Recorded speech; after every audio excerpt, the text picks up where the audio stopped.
ዜና ሲያነቡ ግራ ይገባኛል እንዴት ነው የሚያነቡት ብላችሁ ግራ ለምትጋቡ ሰዎች ማለት ነው። ቲቪም ላይ እዚህም ሶሻል ሚዲያ ላይ ማለት ነው። እንዴት ነው የሚያነቡት?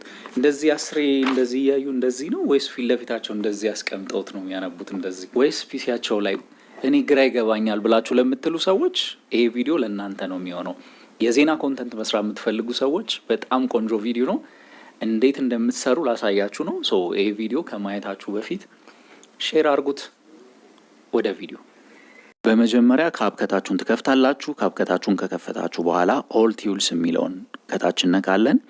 ኦል ቲውልስ የሚለውን ከለካል በኋላ ቴሌፖርተር የሚል አለ፣ እሱን እንለካለን። ከዛ በኋላ ካሜራችንን በደንብ ሴታፑን ካስተካከልን በኋላ እንዲህ አይነት ምልክት ይመጣልናል። ይሄ የምናነበው ጽሁፍ ማስቀመጫ ነው። ኤዲት የሚለውን ስትነኩት የእናንተን ጽሁፍ የምታስቀምጡት ሊንክ ሊሆን ይችላል፣ ወይም ኮፒ ፔስት አድርጋችሁ የምትፈልጉትን ዜና እዚህ ላይ ፔስት ታደርጋላችሁ። ከዛ ሳይዙን ካስተካከላችሁት በኋላ በምትፈልጉት መልኩ ካሜራችሁን አጀስት አድርጋችሁ ቁጭ ብላችሁ መቅረጽ ትችላላችሁ ማለት ነው። እንዴት እንደሆነ ላሳያችሁ።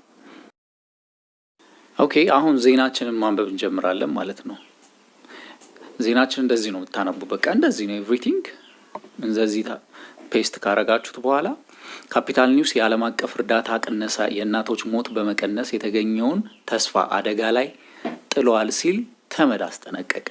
የተባበሩት መንግስታት ድርጅት ተመድ ኤጀንሲዎቹ ዛሬ ጠዋት ባወጡት ሪፖርት ከእርግዝናና ከወሊድ ጋር በተያያዙ ምክንያቶች የሚሞቱ እናቶች ቁጥር በዓለም አቀፍ ደረጃ 40% ቢቀንስም እየተካሄደ ባለው ምናምን ብላችሁ የራሳችሁን ምናምን ጨምራችሁበት እንደዚህ ዜናችሁን ማቅረብ ትችላላችሁ ማለት ነው። ይሄ ስክሪን ላይ የምታዩት ነገር ለማንበብ እንጂ ሪከርድ አይሆንም ማለት ነው።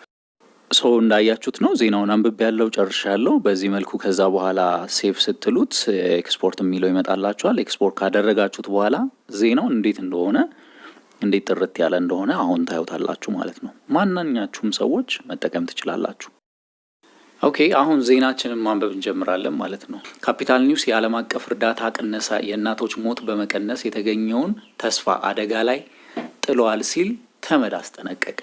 የተባበሩት መንግስታት ድርጅት ተመድ ኤጀንሲዎቹ ዛሬ ጠዋት ባወጡት ሪፖርት ከእርግዝናና ከወሊድ ጋር በተያያዙ ምክንያቶች የሚሞቱ እናቶች ቁጥር በዓለም አቀፍ ደረጃ 40% ቢቀንስም እየተካሄደ ባለው ምናምን ብላችሁ የራሳችሁን ምናምን ጨምራችሁበት እንደዚህ ዜናችሁን ማቅረብ ትችላላችሁ ማለት ነው።